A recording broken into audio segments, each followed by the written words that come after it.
What's up, guys? Welcome to Landscaping to the Point. We are live again. It is another Sunday night. It's a fun day. It's a fun topic. And I am your host,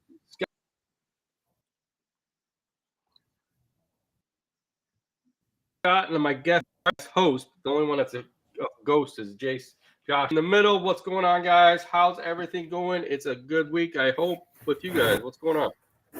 Not much. Josh, you came on like at the very, very last second.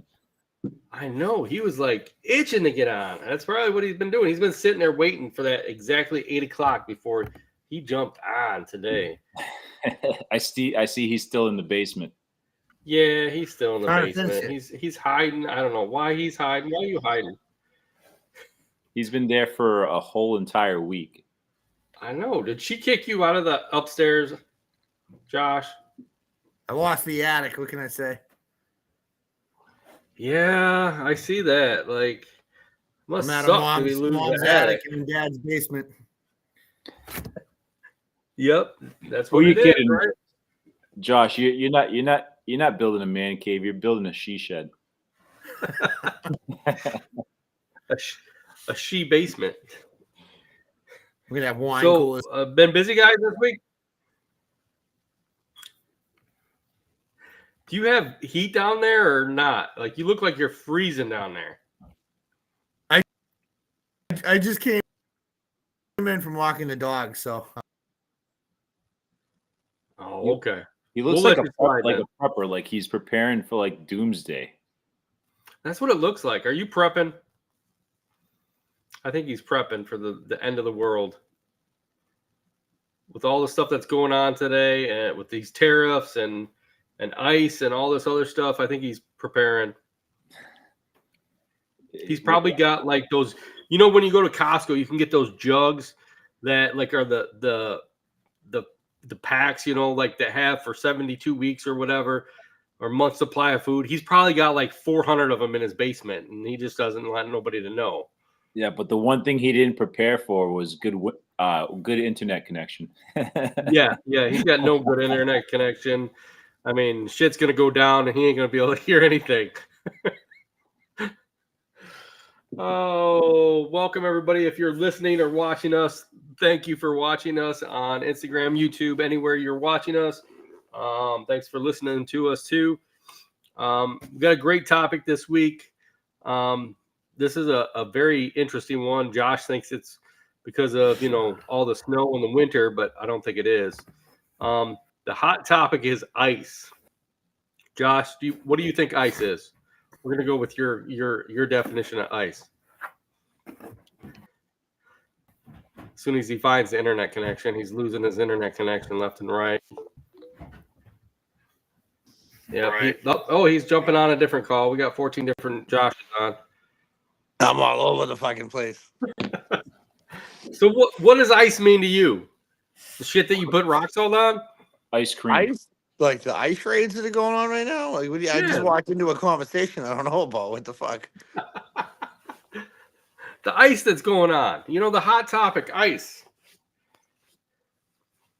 You talking like crystal meth or fucking? See, we leave it to Josh. He comes up with any answer. That's why we like to have him answer. That runs in my family too. I mean, fucking. No. We're talking about ICE, Immigration and Customs Enforcement. So I think it's a hot topic in the green industry right now, on top of a whole bunch of other things that's going on that Trump passed.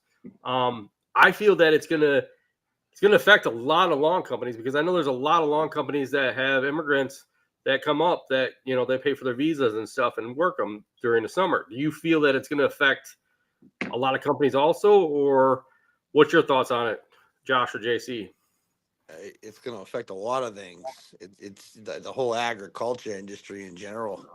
I know that, there's people that are biased on this, but I mean, I know everybody thinks like it's like MS-18 gang members being arrested, but there's a lot of other people that are being picked up. I think it is going to affect a lot of the landscape, and I'd say the labor trade in general. The landscape industry is the labor force is kind of backed by, if we're going to talk about migrants, usually when people associate ICE, it's whoa there. Hi, how you doing? Whoa. So usually when people associate, the landscape labor industry, they associate, Hispanic, right? Hispanic men. Right. That the Hispanic men back a big portion of the landscape industry. So to say that it wouldn't have an effect on this industry is bullshit. I mean, you're gonna have your larger companies like Brightview, Clearview, all those places that they have their scapegoats, and legislation's gonna pass to allow those companies to continue to work during the freeze. But I think it's going to have an effect on landscape labor in general throughout the nation. Absolutely. Yeah, I think it's gonna be. I think it's gonna be a real big effect. Like you said, there's a lot of. I know. I know in I'll our be area honest with you. alone. I was talking about this with the gentleman earlier, and the thing I'm worried about is those tariffs just got put in place. You got a lot of the migrant work visas are frozen right now until they do what they got to do with ICE and the deportations. I think things are gonna kind of fucking fuck this. Things are gonna fuck us for a little bit before they gotta get worse before they get better. I think they have to mull this out. There's a lot of money getting spent on mass deportations, and now you got these tariffs that are gonna come back and kind of bite us in the ass. That just gets passed down to the consumer, the small business owner. I think a lot of guys that rely on maybe material yards and migrant labor are gonna have to pivot a lot more than they normally would, and maybe hire Brian the crackhead with Nikes and basketball shorts for $35 an hour to cut lawn. So Right. kudos to those guys. Oh yeah.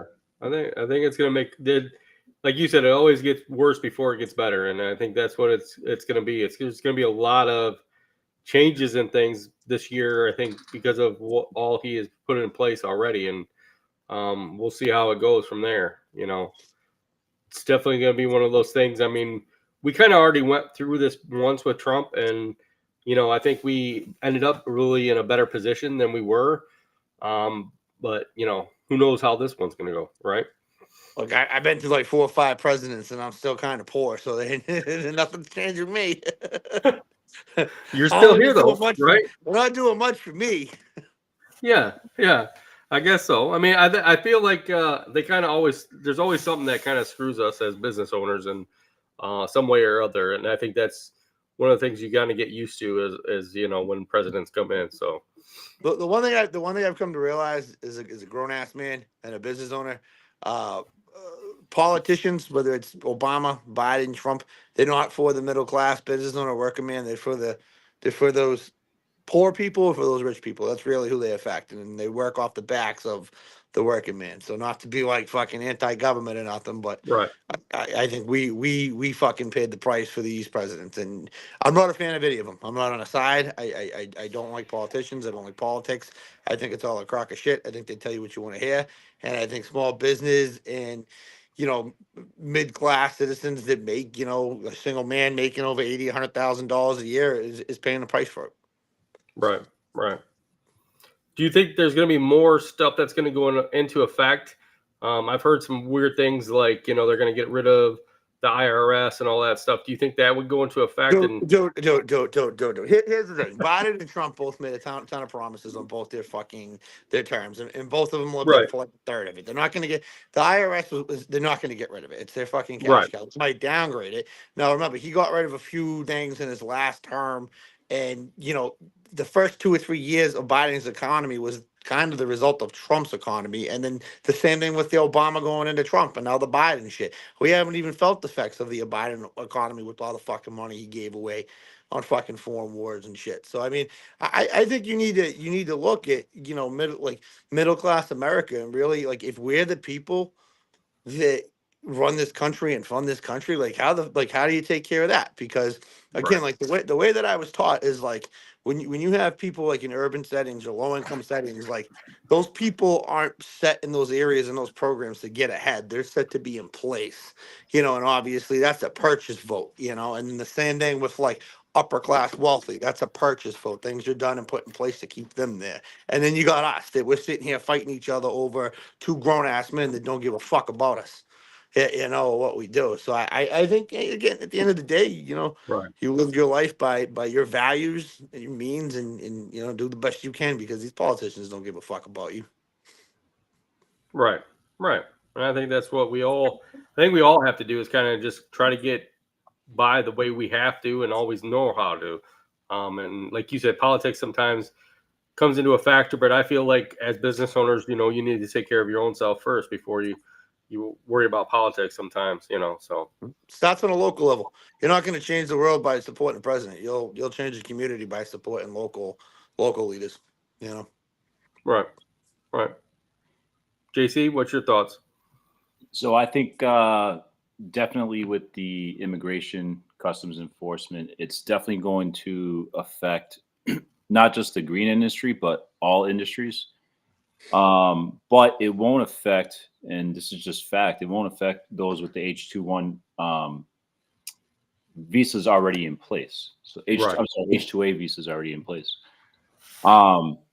I think if you look, and again, not really getting so much into politics, but there's a reason why the implementation for all these raids have been going on, because if you look at the last administration and the border, it no ifs, ands, or buts about it. That border was open. People were coming through that border. Illegals. And the way I see it is those who are trying to come into the country the right way legally and seeking asylum correctly are getting cut in line by people who are coming into the country illegally. Um, it's in the facts. Like, it just even shows it too for the number of people that have already been deported. How many people were coming in prior? So if they put something in place now, then it just shows like the numbers of all the people that get deported now, all the criminals that are being locked up, like violent criminals that weren't getting locked up prior, right? Things are happening within the first 2 weeks of this administration. So it is a problem. But going back, not to be sidetracked, there is going to be wide effects when it comes to the industry based off of people who are employing certain individuals. Um, and it's not to say that they're bad individuals. People are working class people, but based off of what's currently going on, it is going to be affected. Right. Yeah, I agree with you on that. Yeah. I think there's going to be a lot of things that are always affected, and I don't see. I see that it's going to affect not only green industry; it's going to affect a lot of different other industries. You know, there is no short change on any of this. You know, so but like you said, you know, the visas that we're already in are still going to be affected. So you know, you'll still have some visas. I see that the visas will still go through, and you'll still have some through. But I think it's a good thing. On I what's actually going through. think that it will be affected, but it'll be corrected, because now that people who are doing it legally and applying for the H-2A visas, there's going to be less people that cut in front of them, and their process is going to be, you know, at some point going to be, brought to the table to where it needs to go for them to be able to come into this country.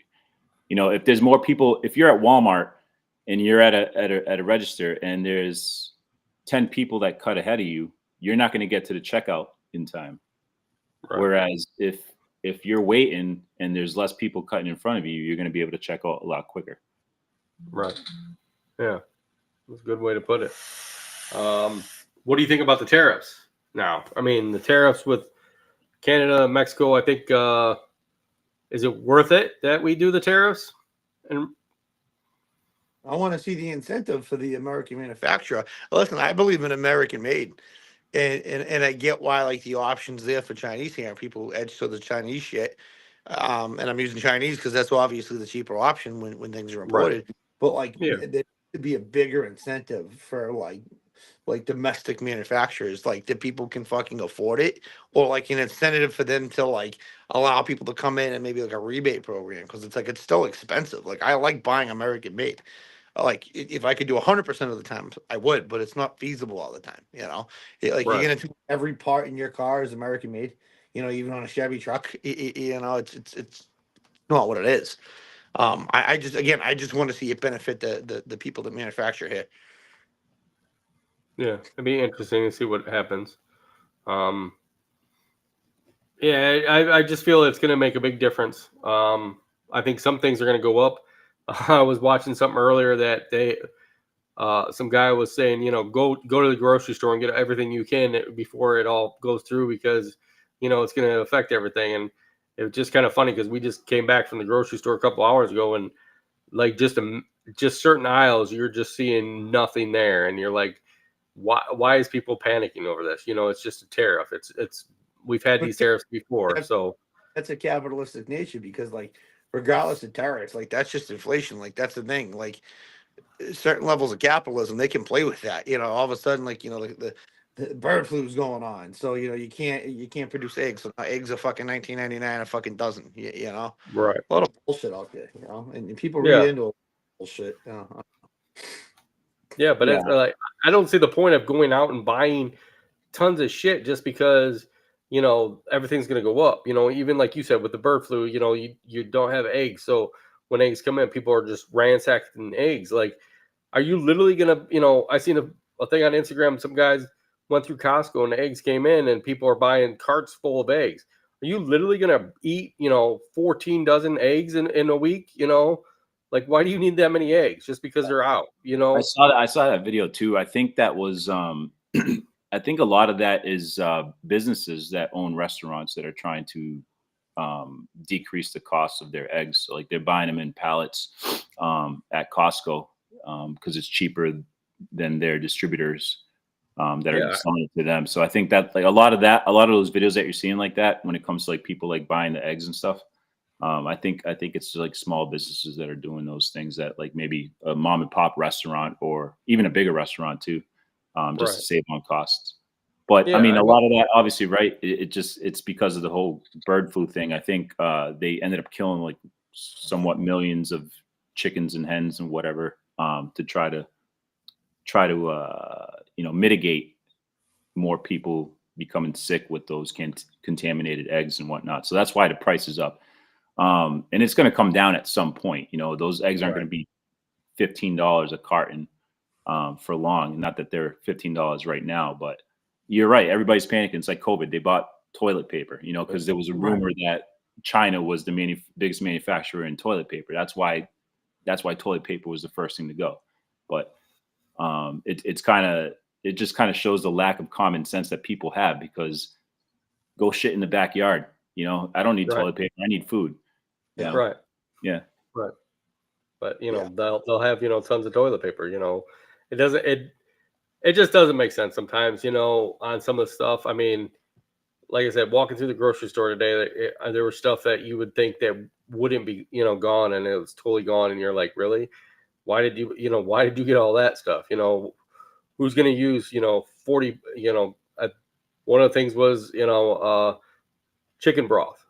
Who's going to use that much chicken broth? I can see like you saying, JC, about like a small business, having to have it, but like as a homeowner, like, do you need that much chicken broth? Like, what are you going to make? Soup every day for 4 months, 5 months? Like, it doesn't make sense. It's just funny stuff that you see, and you're like, okay, it doesn't make sense. But yeah, I think a lot of things are going to change, and we just live through them as we do, like we normally do. I mean, I think a lot of things have always changed, and sometimes they're not publicly put out there. So, now it's publicly put out there, and we'll see how it goes from here on out. Yeah, it's crazy. There's a lot of stuff going on now, like just with everything. Like, and it's kind of weird that we're talking politics because we never usually do on the podcast. But again, it's a neutral type of conversation, and like it's weird because it seems like this year, 2025, has like gotten into a start of just odd things happening, right? Like you had, unfortunately that accident with the helicopter and the airplane. And I think the very next day in Philadelphia, there was a plane that just like crashed down to the ground. Yeah, just like went straight down to the ground. I heard too. Yeah. I thought a drone knocked a hole through the wing or something, like a kid flying a drone in a no-fly zone. Wow. That's what that was. Yeah. That's. Can you hear me? Yeah, I got you now. Yeah, I didn't know that. That's crazy. Yeah, and I heard a Black Hawk went down the day before the one in DC up in Alaska too. Yeah.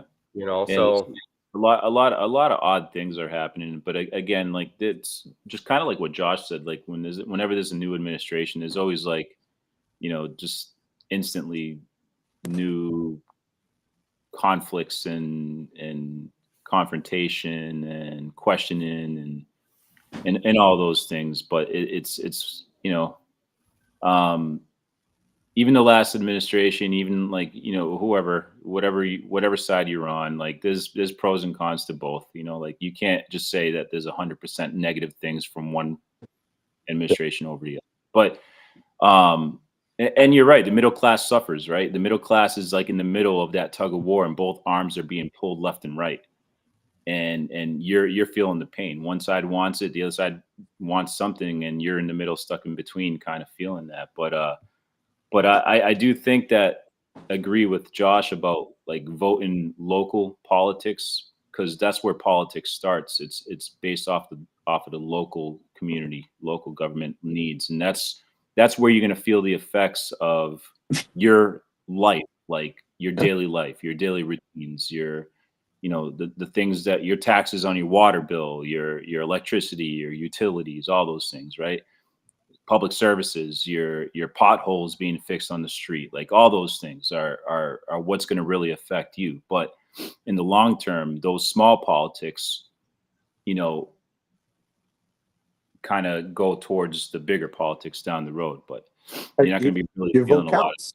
Your vote actually counts. And I mean, like, whatever, like your opinion matters in a presidential election, but like your local vote is what gets you that vote in a presidential election. But like as far as like your money being allocated in like police departments, fire departments, EMTs, schools, crosswalks, speed bumps, man, it's all local. And local voter turnout is like probably like at the lowest it's been in the past like 10 years. Like people go to these bigger, presidential races because they get amped up, and it's like, go to your fucking local one. And like, that's the direct impact in your life. You right. know, how big Yeah, of a 100%. how big of a change is almost said George Biden, Joe Biden and Donald Trump going to make in your life? Right. Honestly, a lot of it just turns into a dick measuring contest at the end of the day. That's what I feel, and that's why I hate the conversations. But when you start calling out local guys for their bullshit, it's fun because they stutter a lot when you call them out and they can't work with it. But at least you get some done. You can see your effort and your voice work on a local election, and actually calling and holding local politicians or managers Yeah, accountable. people have to be equally as passionate with local politics than they are with like big presidential, like federal, like national politics. For example, my town, we have like a shared school system with the other surrounding towns, right? So a lot of the money that's allocated for certain schools are in one big fund with like multiple schools. And my town, the high school, wanted to renovate the school, but they didn't get enough votes from the other town to pull money from that fund in order to pay for those renovations. So what they did is they held a special election or special vote within the residents of the town to see if they wanted to pull out of that school fund. And if they did pull out of that school fund, the alternative for the money being pulled from that school fund, it would be on the taxpayers to front the money to build the renovations for the school. Now, comparing local and national politics, local politics are just as bad because the message sometimes doesn't get sent out correctly, right? And the example that I'll cite on that was with that situation with the school. taxpayers would have to pay $1,000 extra every year for the next 30 years to fund this school. But they weren't saying that. And teachers were influencing their students to stand outside after school with signs saying, vote yes on pulling away from the school fund. But the teachers weren't educating the students, and the adults weren't educating the students to show like where the money is. Now, I have no problem with that. Like, I want my community to be better. I want the schooling system in my town to be better. So I understood that, yeah, it's going to cost the taxpayers more money to front the money themselves, but the message wasn't being relayed correctly. People were just saying, yeah, we need a new school. We need a new school. Vote yes, we need a new school, without knowing how that new school was going to be built. And that's some of the problems with the local politics that you have, is that the message isn't relayed correctly. And then you have teachers influencing the students, holding signs to something that they don't know anything about. And that's comparable to like national politics. People are like holding signs up to stuff that they don't understand. And that's just politics in general, you know? Right. But again, to our point, and I say our point because me and Josh are talking about the same thing here. Your local politics are what's really going to affect you on that type of level when it comes to your income, your money, your utilities, your housing, your taxes, all those things. Yeah, I think it's more important too when you're doing that, when you're looking at local stuff, is to get all the facts. You know, like you said, JC, there was a, you know, not communicated right on that whole issue, and I think you need to look into more of the facts, you know, and look at more of your local stuff, because yeah, it can affect you when you say no to, you know, something like a new school and they need a new school. You know, the school could be falling apart. Like if you're not looking into it and seeing like, hey, this is what's been going on, you're gonna it's gonna come back and bite you in the butt down the road, you know. So you got to look into it and, you know, support all your local stuff that, you know, is there for you, for your family, for your kids, you know, that's going to be there for you in the long run. I'm gonna have to call my city council about my internet connection. Yeah, yeah. I'm not paying for your internet connection. Oh, Yeah. get the petitions. Actually, I told you they just let Verizon in over here. So but see, that's again. So when I lived in Boston, right? When I grew up in Boston, there was Mayor Menino. So anybody that watches this from Massachusetts, Tom Menino was the mayor of Boston for like 20, 22 years. And everybody loved him. The one thing he did that pissed everybody off is he locked in a contract with Comcast. So you only had one option in the city of Boston for cable for probably like 18 years. You could bring in like satellite or steal it or whatnot, but it was Comcast and it sucked. And that's what I felt like when I moved to the area that I'm in now, where I only had one choice, and now I get the second choice, which is like. But that came through. That came through in a local election where people didn't turn out, and it got voted on with a very low voter turnout, and the city council opted in to keep that contract to Spectrum. It got revoked and brought back into a poll, and they were able to allow Verizon to come back out. And that was because people didn't show up to a local election for small shit like that. Right. It can be affected. It really can. Little things can affect you guys in the long run. I mean, you got to look at everything, and kind of Brightstone said, you know, there's every issue is skewed from one side to another depending on who you talk to. And I agree with that. I mean, you know, there's certain people that believe one way and certain people that don't believe the other way. And, you know, you gotta show up and investigate it and kind of come up with your own, you know, thoughts on it and go from there. Yeah. Another problem with that too is like people only gravitate to one side, whatever side it is. They just like, nope, I'm not listening to the other side. I believe in what I believe. It's true. Like you have to look at all sides and then form your own opinions. Like you can't just like be a parrot and listen to what television's telling you and then believe every single thing that TV is saying to you. Like those reporters are saying to you, those newscast analysts are saying to you. Like you have to like form your own opinion on any matter that it comes. Like there's a million things I don't agree upon. There's 100 things that I do agree upon. But like, and I'm no politician. I'm no expert. I don't know politics as well. I know a little bit. I know enough for me to be able to like decide what I like and what I don't like. But like you can't be one sided. Like you can't just like, if I don't know, like I use analogies. If you drink like one beverage and never try anything else, you're not going to open up your mind to the world to see what else is out there and what else you like. Yeah. That's why there's Pepsi and there's Coke. People have choices to pick between the two, and there's RC Cola and there's every other stuff, like there's options. You have to be able to kind of choose what you like. Yeah, I agree with you, Andy. Totally agree with you. All right, so we talked a little bit of politics. We talked about ice. You guys get any ice storms lately in the last week, anyways? Shut the fuck up. Snowing right now. Shut the fuck up. Don't say that. Because I'm literally right now I'm dispatching while I'm on the podcast, and I'm looking up Wednesday where there's a potential for an ice storm, and we have kind of an salt shortage right now.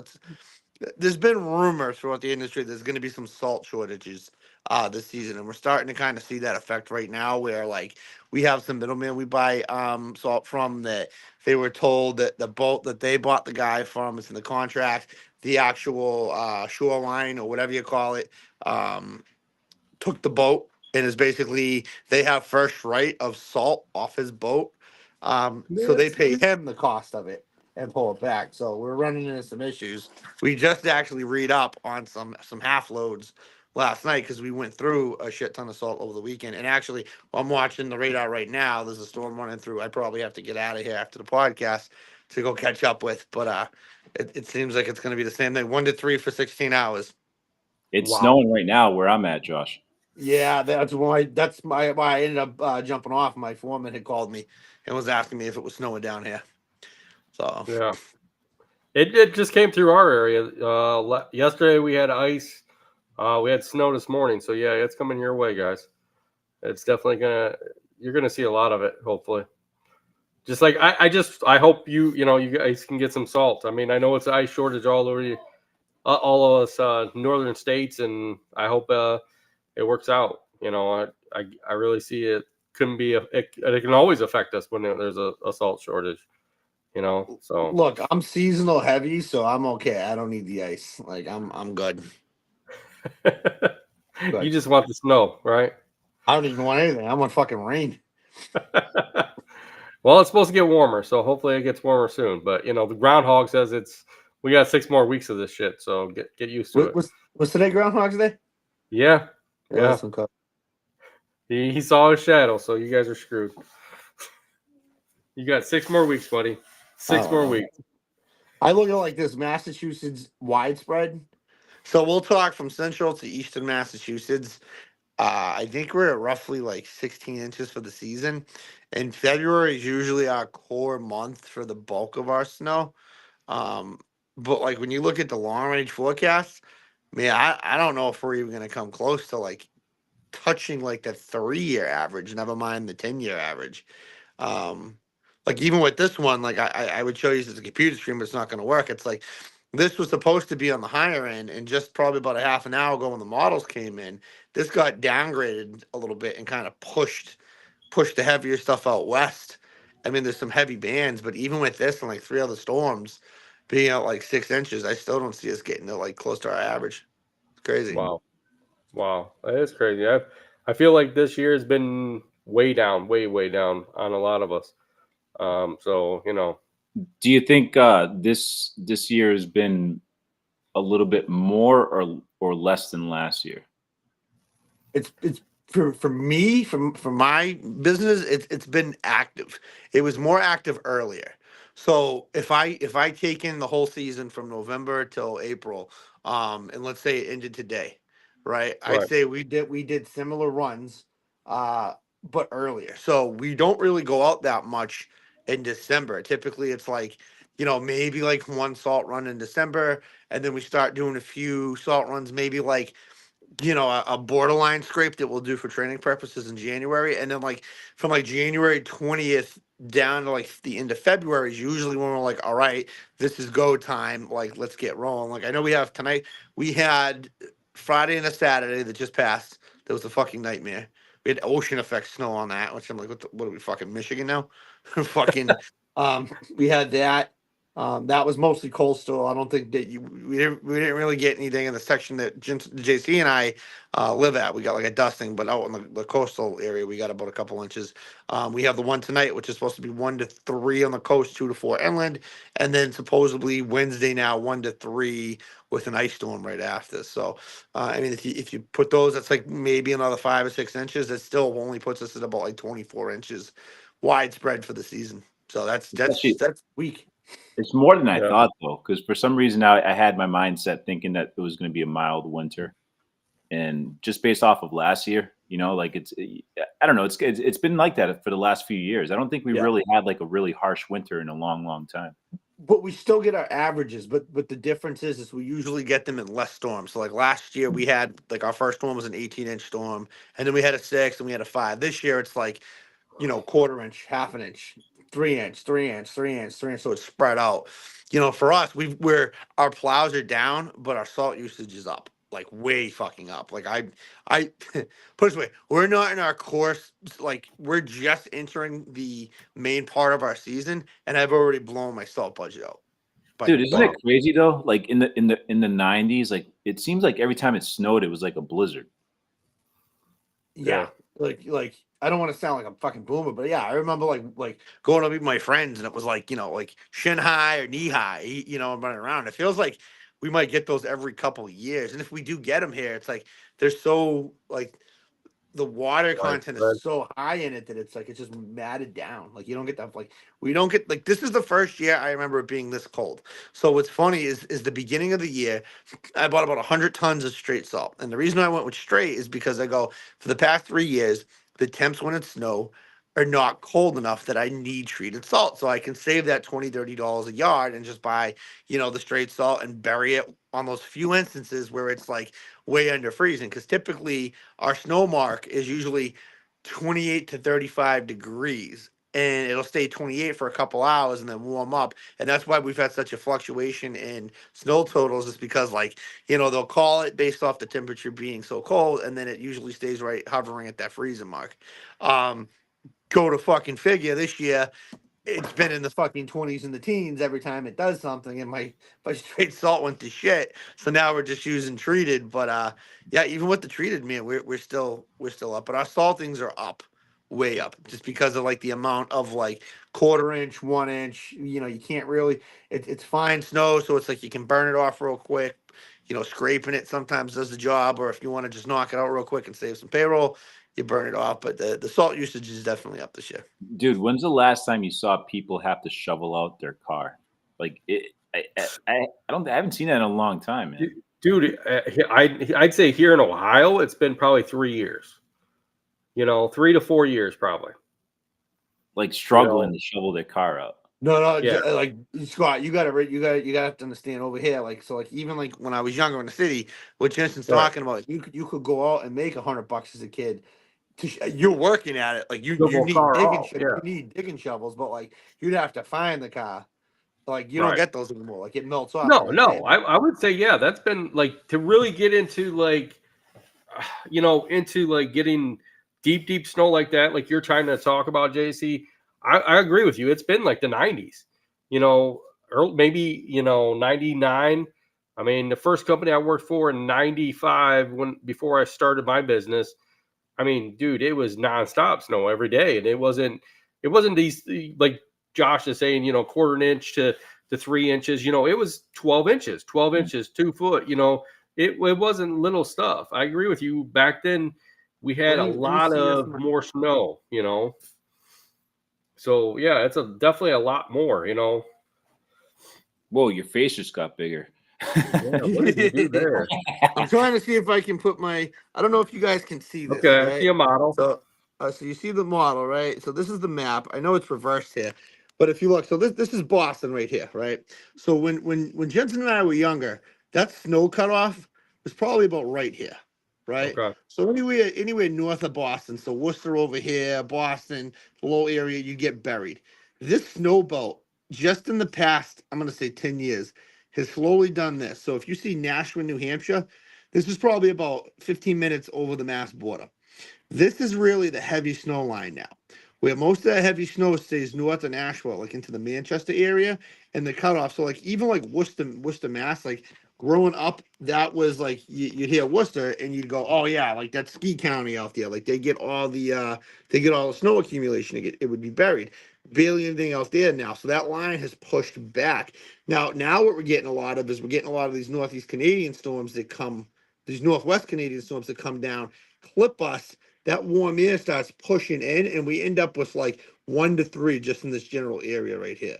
But I will tell you, if you go back and you look at historical data on NWS, National Weather Service, you'll see that warm line just coming up and up and up.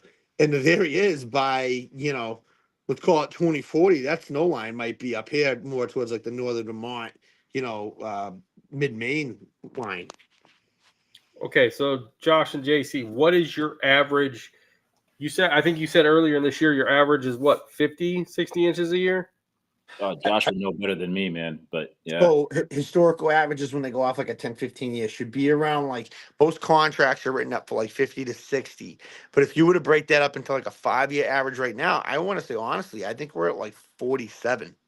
And if you Okay. break that down to a 3-year average, like when I did it, I think we're at about 40. Okay, and you're at what, 20 something this so far? Give me 2 minutes and I'll tell you exactly. I'll check WeatherWorks and Okay, I'll see. you look real quick. Brightstone down in Florida says he's got a brand new jar of salt he can send you if you need it. It better be. I think we need more than that, Brightstone. Dude, I think we need a lot more. I saw a video and it was like it was legit. It was a guy in Tennessee, and I guess Tennessee they're not like used to getting snow or ice or anything like that. Yeah. They got a coating, and there's a video of a guy. He's actually outside with a container of Morton salt. His sidewalk is like all icy, and he's actually literally pouring like table salt on his sidewalk, hoping to and it's not the same. No, it's not. He said he could get you a flamethrower too. The flamethrower might work. I mean, especially with the ice and stuff. With the amount that I'm going through, I just joked about that with somebody. Or it's like, dude, we should just go get the propane tanks and the weed torches and just light them up, dude. Yeah, you can burn it off real quick. So are you still using liquid then, Josh, or are you still going back and forth? No, I had to pull out just because. I don't know if you guys recall, because we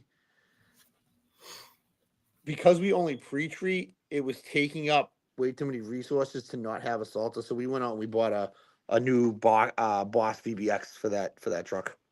So we put liquids off until next year when we can put just a devoted truck.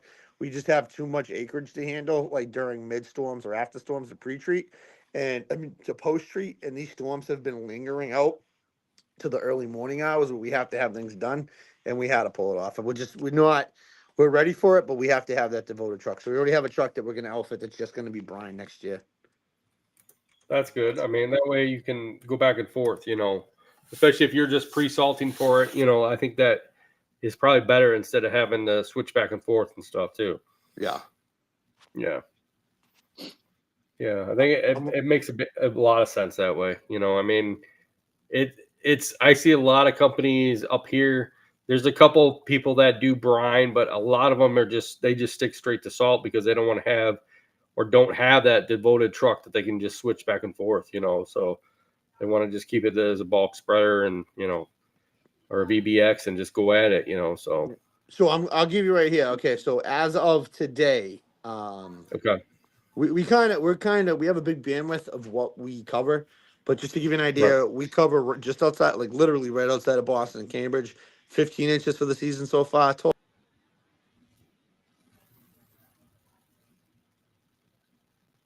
He didn't vote for good internet access, I think. No, he did not. I tell you what. And then the North Shore in Merrimack Valley, which is north of Boston, 17 inches for the season. Okay, so we got the first part, and then you dropped out. Your internet fucking sucks, but So 15 to 17, right?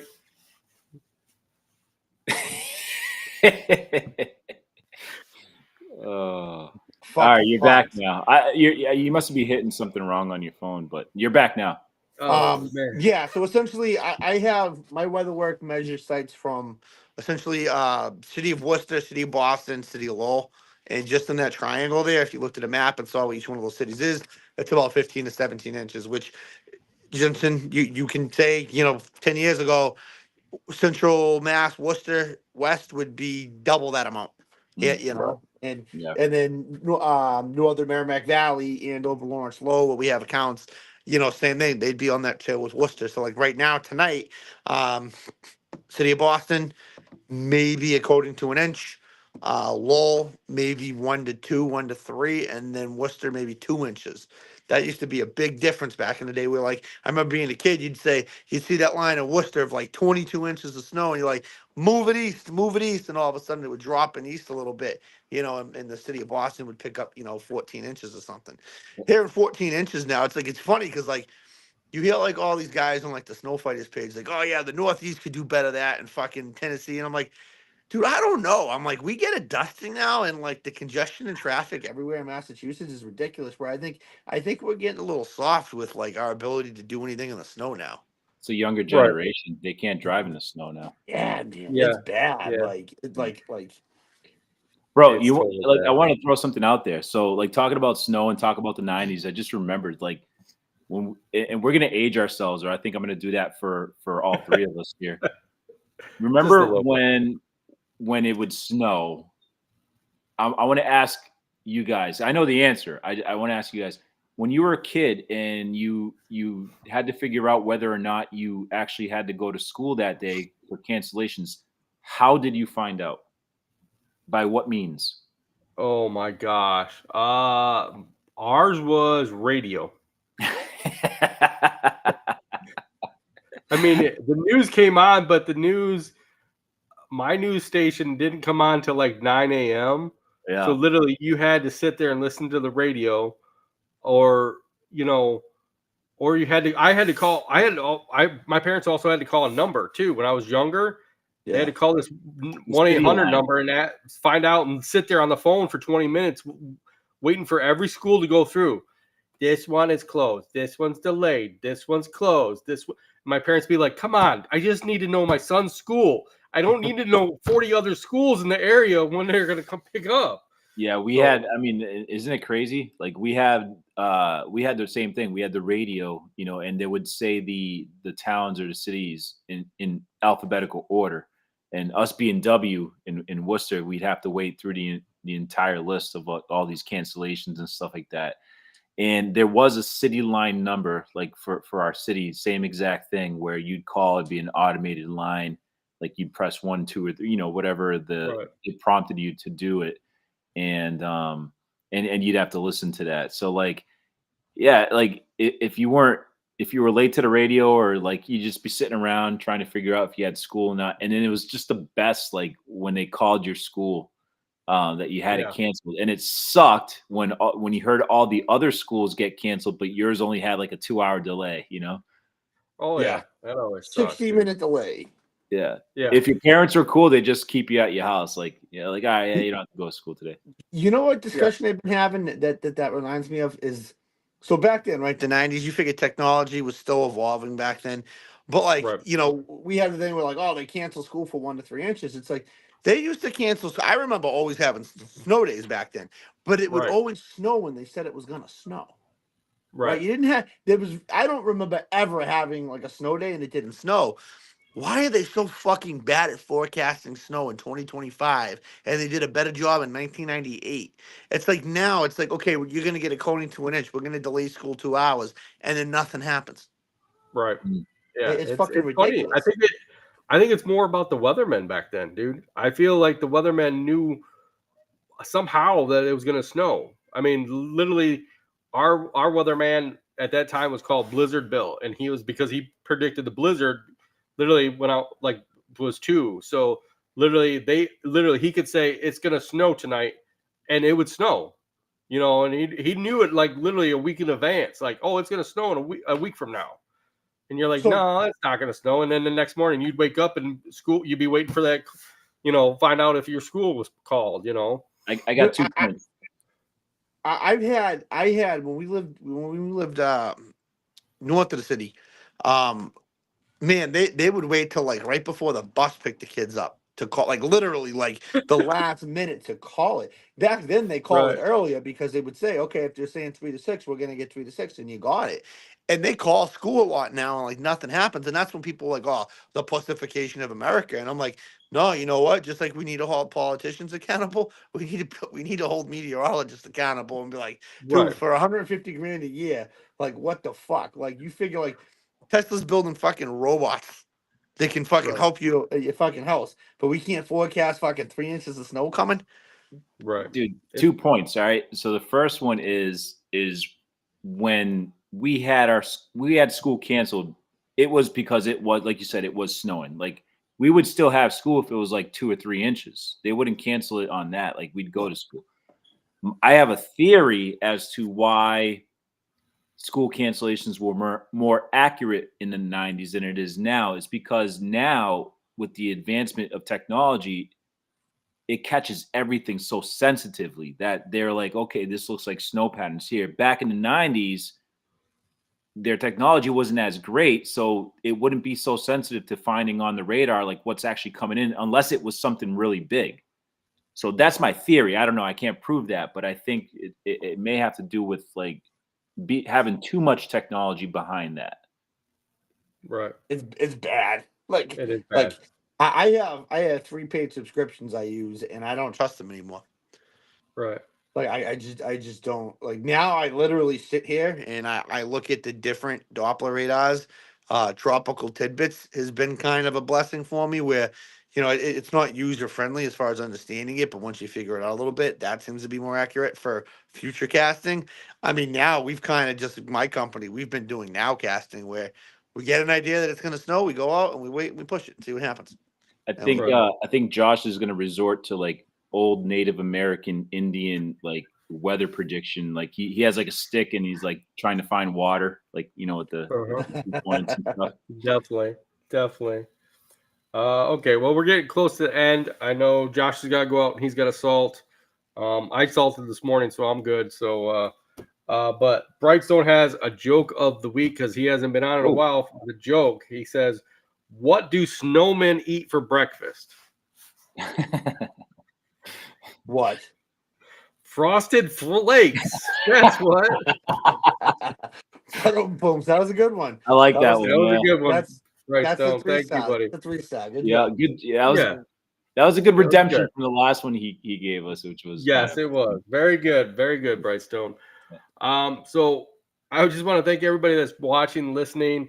Thank you to our sponsors, Cujo for yardwear, shoes, boots. They got some new boots, the Surge, if you need to keep yourself dry.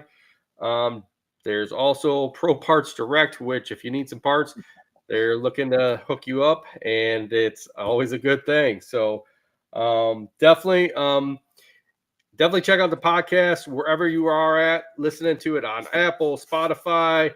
We're on Amazon Music now.